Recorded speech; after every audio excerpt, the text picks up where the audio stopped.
प्रार्थना करके press meet BCCI domestic tournament जेनटा कि under 23 Odisha versus colonel secondary trophy Odisha versus Jharkhand हवाई जाऊँगी 14, 15, 16, 17 आम टोटाल प्रिपरेसन सरीगला आकोमोडेसन लगे होटेल सेवा गोटे लिखिक दिखाई टीम ओडिशा टीम आज संध्या सुधा पहुँचे 10टा सुधा पहुँचे रात सुधा झारखंड टीम आसंता 11 तारीख पहुँचे आम प्रायतः सब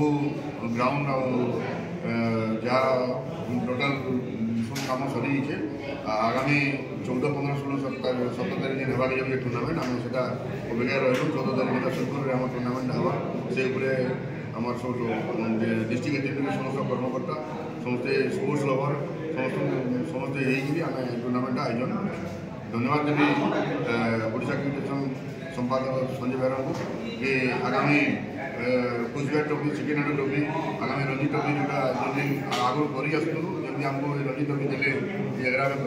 करता भी आम आशा करूँ रिक्वेस्ट करूँ भी से हाँ बोली कही।